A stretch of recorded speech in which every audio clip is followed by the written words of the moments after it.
Hey everybody, this is Maxon and welcome to Laughing Place on Location Takes Manhattan.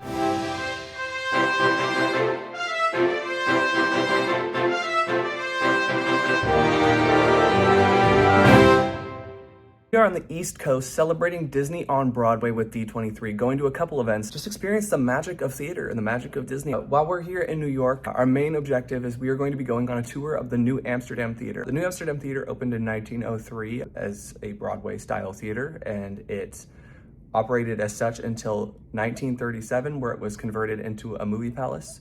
Eventually, the theater fell into disrepair and would go on to be renovated by Disney in the 90s. So we're going to check that out. Welcome to the new Amsterdam Theatre. Let's talk a little bit about this incredible theater that you're inside. So theater was constructed in 1902 to 1903. It existed before Times Square even existed. And it is built in a style of architecture that is known as Art Nouveau. So what does that mean? That means that as you look around the space, you're gonna see a lot of curves, undulating lines. Our mezzanine and our balcony are in half curves. We've got our boxes here and of course our beautiful proscenium arch. We also have a lot of wildlife and botanical life as well. We've got grapes and roses dripping off the sides of the boxes. We've got eagles and falcons. We've got 16 peacocks that line the top of the proscenium arch as well. And the color palette inside the theater is also different from other Broadway theaters. We've got this nice, beautiful green light color, and it was all designed to look like a garden at twilight. So in 1903, our theater owners had a brilliant idea. They were going to open up a William Shakespeare play inside of this theater. October 3rd, 1903, the doors open to the new Amsterdam Theatre for the first time. The audience walks into this theater and their jaws drop to the ground. Nobody has ever seen a theater like this before in New York City. They take their seats, a curtain rises on A Midsummer Night's Dream, and their jaws drop again. Nobody has ever seen a production of A Midsummer Night's Dream like this before either. It's the absolute worst production of A Midsummer Night's Dream that people can remember in recorded history. All the reviews come out saying, buy a ticket, go see the theater, and then you can leave before the show starts. So, not a great start to our theater, but that is okay because about a decade later, a guy came into this space named Loren Ziegfeld Jr., and he knew exactly what to do with this space. And he opened up a show here called the Ziegfeld Follies. People like Fanny Brice, W.C. Fields, Will Rogers all got their start on the stage that you see right here. So we're gonna jump ahead to the 1990s. Disney has just started up a new branch of the company known as Disney Theatrical Group, and we have a brand new Broadway-style show that is starting up in Dallas, Texas. Yeah. So, Beauty and the Beast is starting out-of-town tryouts in Dallas, and they want to bring it here to New York City. Not the most family-friendly neighborhood. Here in New York City starts to make changes. So one of the things they do is they kick all those adult businesses out, and they start to try to bring family-friendly businesses in. So in talking to Disney, they say, hey, you've got a show you're trying out of town. We happen to own a theater if you'd like to come check it out. So after a lot of convincing, they got Disney up here, and the story that we have been told is that Rudy Giuliani and Michael Eisner met outside the theater here. They had their hard hats on, they cut the bolt off that grate, they roll that grate up, and it got stuck about 1.5 feet off the ground, and they crawl on their hands and knees to come take a look around the building. And in the grand tradition of our theater, their jaws hit the ground, because imagine with me, there are no chairs in here. All that's been sold off years ago. Instead, there are thousands of mushrooms. Some of them have caps the size of dinner plates. There are frozen waterfalls where the box seats used to be. There is a tree growing straight up out of the orchestra pit. People do not think of New York City as being a place with a thriving wildlife scene, but we truly do. We've got generations of mice, rats, cockroaches, pigeons, anything that can live and dying in here is living and dying in here in the great circle of life. So, you can only imagine how terrible this building smelled. Incredibly enough, Disney looked around the building and said, all right, we can work with this. The building did not open in time for us to bring in Beauty and the Beast. Beauty and the Beast would open at the Palace Theater. The first show that Disney brought into the space was The Lion King, which fit perfectly in with this beautiful theme of nature. The Lion King was incredibly successful, so we moved The Lion King over to its current home, the Minskoff Theater. The way this theater is designed is with a cantilever system, which means we have big steel beams that are supporting our mezzanine and our balcony. Now, in 1903, when the theater first opened, people had not seen anything like that before. They didn't trust going up into the balcony, so the theater owners installed those poles to give people a sense of ease. Just one problem: they do nothing structurally for the building, and when they were landmarked along with the building. So we cannot take them down and we cannot change them. But that does mean that you can get a slightly cheaper ticket if you sit behind the pole.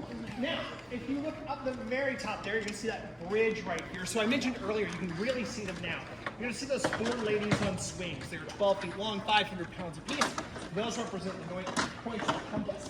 That bridge right there is a temporary structure. We nicknamed it our Mary Bridge because Mary Poppins would fly from right around number 8 here up onto the bridge right there where you see that gap. She would then run across the bridge to a waiting elevator, come down the elevator doing a costume change, and make it onto center stage for her battle in about 90 seconds. What I've been told, she made it every single night except for one time when the elevator got stuck. So, very good though for overall performances to only have that happen one time.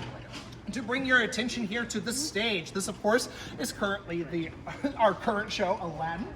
These lines that you see are our automation tracks, our incredible stagehands who work backstage diligently.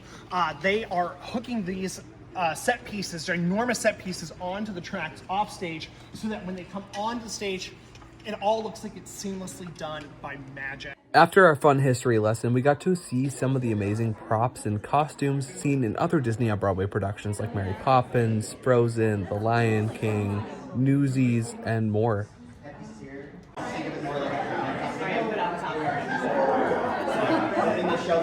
Afterwards, it was time to head to Boston, Massachusetts to celebrate the original Disney on Broadway production, Beauty and the Beast. Currently on tour through North America, we got to experience D23 night at the Citizens Opera House in Boston, Massachusetts. The tale as old as time came to life beautifully in this absolutely gorgeous venue. Part of D23 night, we got a free tote bag and keychain, as well as prime viewing of the show. Before I say anything about the show, I just want to disclaim that I am a theater kid, so I do have strong opinions, but let's jump into it. I think Beauty and the Beast is a perfect show for families to take their kids to see a musical for the first time, or to take family members who maybe aren't super into musicals and want something really accessible that they already know and know they'll enjoy. There are some show-stopping numbers like Be Our Guest and the transformation scene. However, where the North American tour of Beauty and the Beast does fall a little flat for me is, ironically, its set pieces. It relies heavily on a giant LED screen. Seeing the screen kind of do a lot of that heavy lifting was a little disappointing. One of the biggest moments that I noticed where they used the screen as a set is Belle's Cottage. Belle's Cottage was completely a screen. There were some fences that came in front of that screen to make it look dimensional, but the cottage itself was not actually there. All of the actors were absolutely incredible, especially Fergie Elphilippe, who brought a really comedic, charming take to the Beast. But the real fun began after the show with an exclusive talkback with some of the cast members of Beauty and the Beast on tour. Fantastic show. Thank you all so much for being D23 members and celebrating Beauty and the Beast with us this evening. Now we have some cast members here joining us on the stage. So please give a big round of applause to Kathy Voitko, Mrs. Potts.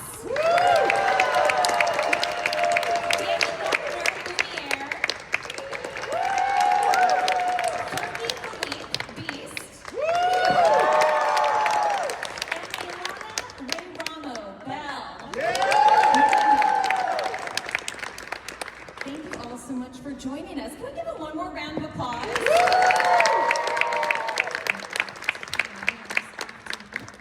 So Beauty and the Beast, of course, is so special to the theater community. Not only was it Disney's very first Broadway show, but it is now this current iteration of the show is the first time it's had a North American tour in over 25 years. So how incredible that we got to experience it again on the stage.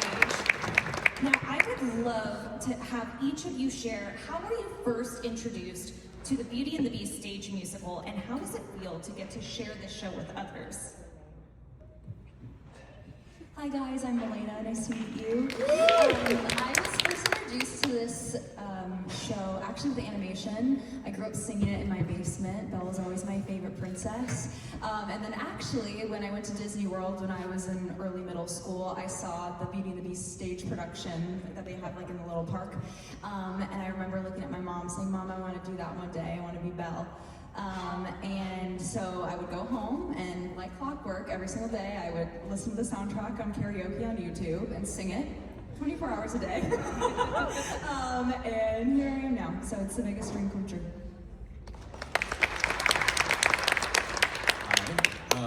When I went to school in North Carolina, I went to Elon University for musical theater, and within my first couple of months, went to go see a touring production of Beauty and the Beast that was there. And I went with some friends because there was an alumni in the show, and I had known the movie, but it wasn't one of the movies in my Disney rotation, but I obviously knew all the songs and stuff. But it completely changed my life, and specifically seeing the Beast on stage changed my life. I was so moved and captivated by how much in the stage show they had expanded on his character, and of course his song at the end of Act 1. I was like, oh my God, this is like the greatest role I've ever seen. And you know, ever since then, Beast has kind of been like almost a guiding post for me in terms of how I've moved through my career and gotten my training, and so this is beyond a dream come true for me. Yeah, I was introduced to it by the animated feature, and by that time I had been tap dancing for a few years, and so to see, you know, a candelabra singing and dancing and being funny was really, and it was, we obviously like, back then we used to go to the movies, and so we went to the movies and, you know, seeing that on the big screen, and then I wore out the cassette tape, you know, on my Walkman, and being a up-and-coming song and dance man, I was taken by specifically Lumiere. And but it was just one of those things, it was a touchstone when I was younger of that generation of being like, oh, that's amazing, that is special, you know? So yeah, it's been with me and I think us for a long time. I too, like Danny, saw the movie in the theater, and when I was in college, the Broadway musical came out, and I saw it 4 times. I loved it, and I, like Malena, desperately wanted to be Belle, but I am 5'7", and they cut off all the auditions at 5'4" because they wanted Belle to be itty bitty. So I was bitter I was. But then it's been a long time now, and now I'm a mom, and I have 2 kids, and I've seen the movie approximately 7,000 times. So being Mrs. Potts is a dream come true. That is so awesome. Now, as we know from all your stories, Beauty and the Beast, of course, is such a beloved story. It's had so many different adaptations and iterations over the years. How do you approach playing characters that are so iconic, but adding your own spin to it? We were very lucky. Our creative team was amazing. We all had a lot, and I mean a lot of people that had to sign off on us playing these parts. So that when we finally did get into rehearsal room, they said, we want you to be true to the character, but we cast you. So they gave us very specific parameters of these are the characters we all know and love, but we want your spin on it, and they sort of helped shape us, which gave us the freedom to sort of find it in our own way. Yeah, I think one of the things I like to do as much research as I can, like who played it. For this iteration, Gavin Lee played it in the UK, and then it was in Australia. So I tried to get as many videos as I could, but also just remembering how enchanted I was by Lumiere in, 1991, I think it was. And Jerry Orbach, I mean, you can't do better than that. Like, that's just, and so going back to the movie, my wife is actually in the show also. She plays Marie, the baguettes. So one night when we realized we got it, we watched the movie again. We were like, oh, it's so good. And so just trying to take all of that, and then once I get into rehearsals, I like to push that all aside and just live in the moment. So I do the research before, and then when I get in the room, I try to be here now and be with these actors also. I think as I was working through my audition just reminding myself that Belle is a person, right? Like she's not just a princess, she's not just this character, she's a real person, and rooting her in reality, I think, is always my number one thing I always try to do. And I have kind of a fun question for you all. If one of your household objects could be enchanted, what would you want it to be and why?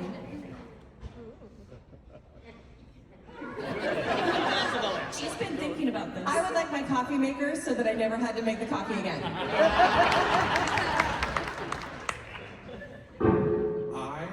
I would want I'm a nerd. I would want my VHS player that I still have from when I was a kid. I still have it, and I would want it to come to life so that it could, when I want to pick, they'd be like, you played this one a lot. Play this one right now. Maybe my blow dryer, because sometimes just sitting there, blow drying my hair, just takes forever. Just to throw some chaos in there, I think it'd be interesting for the trash can.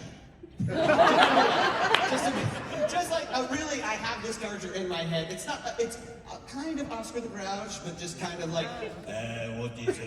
He's French too. I don't know, there's something so hilarious about that, you know.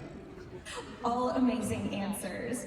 Now, is there anything in particular that you feel aligns with your character about yourself? What similarities or what differences do you feel you personally have with your characters?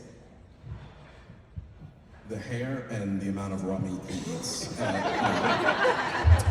I think my favorite thing that I got to kind of explore with this iteration of the show, and with the blessing and the encouragement of the creative team, was to really find humorous moments within the Beast, and more specifically, like, find ways to make him more relatable, which for me meant through humor, because I think that in a lot of ways he's just going through Arrested Development, like he's just a teenager that has never had his like angsty teenager side. And so really getting to kind of have all the teenage crash outs that I always wanted to have as a kid that I didn't. I get to explore on stage every night.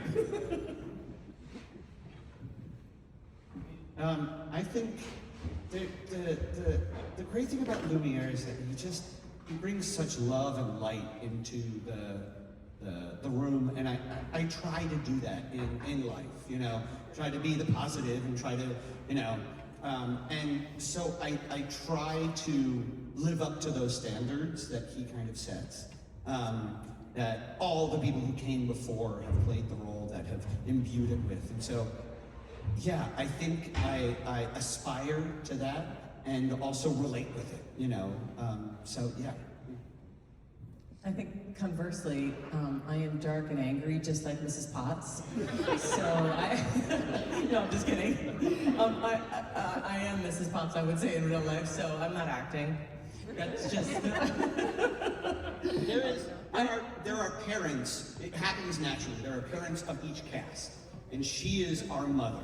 Literally, when we have, so my wife and I have a 1-year-old, and my wife was in rehearsal, and he, for the very first time, crawled off the bed. And who do I text but Kathy? Because I'm like, you are the mother, you know what happens, is he okay? So she is our He wasn't, no, he was true. The story has a happy ending, it's all good. What is it about the story Beauty and the Beast that you feel continues to resonate with the audience over decades now? I would like to answer this because I learned something new in this production that you hear, oh, it's Stockholm Syndrome, oh, she just falls in love, but that's not it.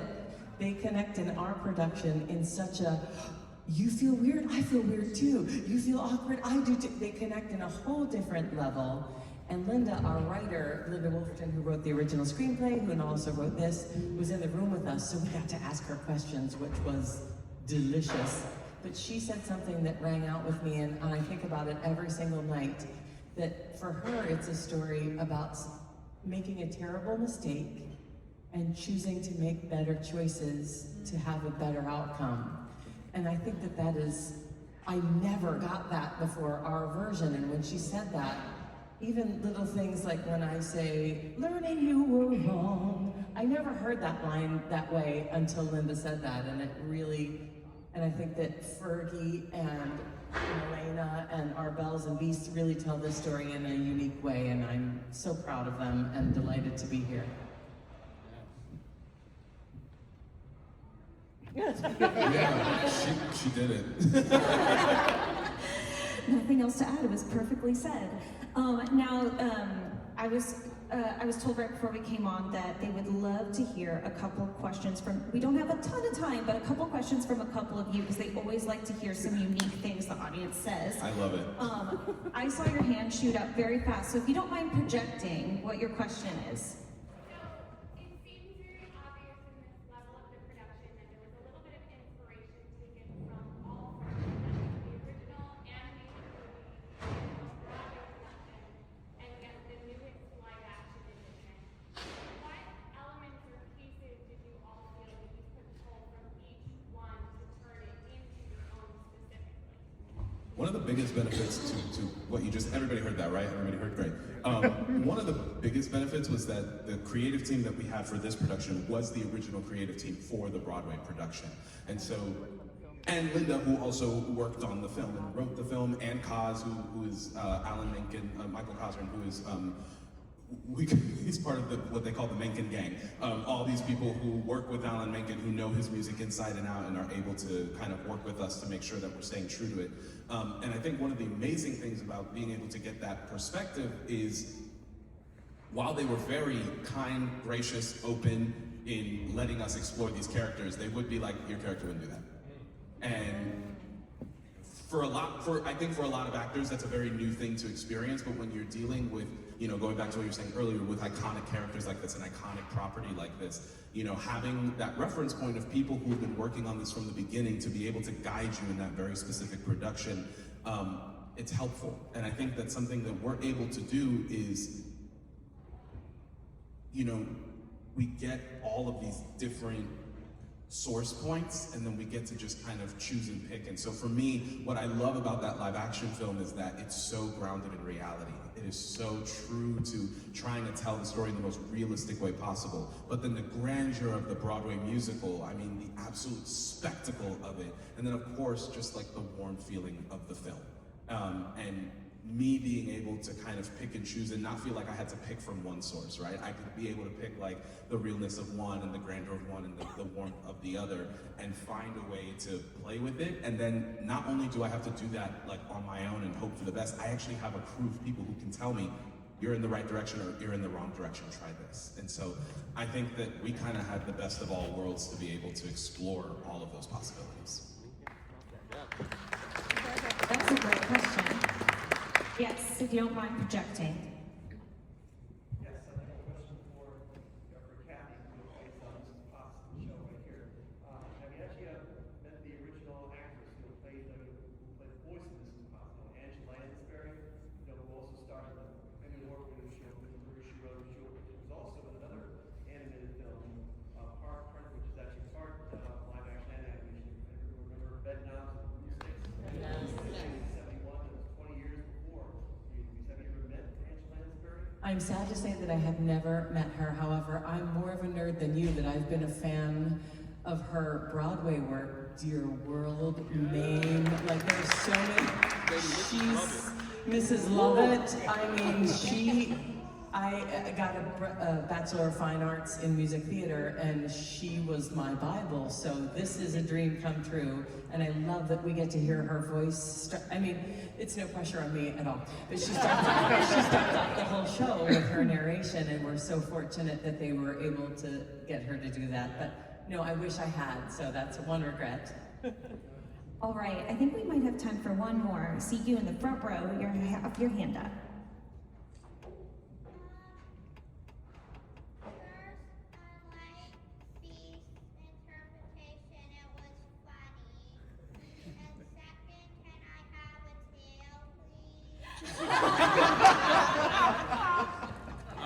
They don't let me take it home, sadly, so I don't know if I can let you take one home. But, what I will tell you, it's actually really easy to make. You just get some foam, and some hair, and you got a tail, I'm gonna get fired. Fergie, I see a TikTok series in your future, like DIY. All right, you know what? That was really quick. So one more, right there in the blue shirt. Yeah, if there was any other Disney property that they made into a musical, which character would you want to play? Ooh, if you could play any character in another Disney musical, if they. Any Disney movie. I'm dying to be Mother Gothel. I want to be a bad guy. I desperately want to be a bad guy. That's a good one. I want to be Meg in Hercules. Oh, I really want to be Thomas O'Malley from the Aristocats. Anything. Oh my God.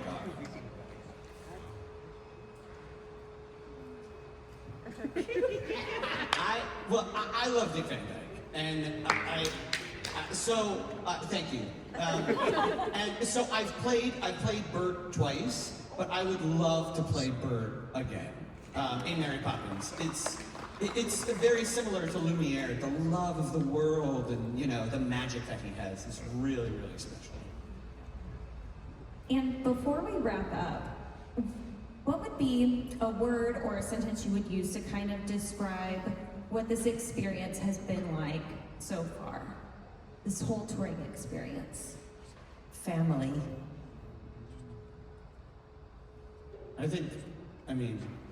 With my wife and my child, watching my son grow up over the past year, I know this isn't just a word, but he rolled over for the first time when we were in Chicago.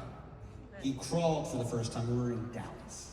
He ate solid food for the first time when we were in East Michigan, and he took his first steps here in Boston.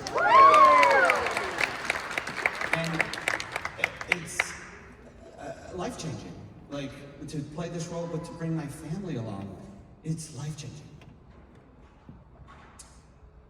Growth. Yeah.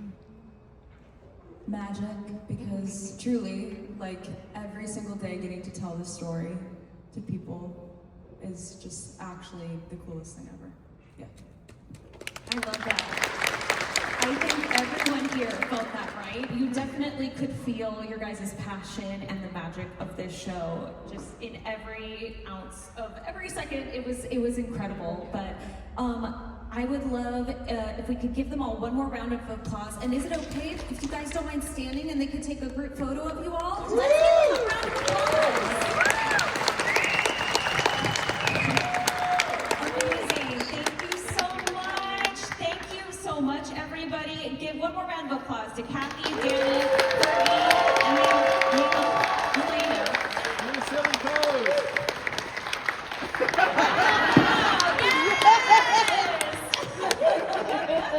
Awesome. Thank you all so much. And thank you again, D23, for joining us. Thank you so much for joining us for our fun little theatrical Disney adventure, and tune in next week for the next Laughing Place on location.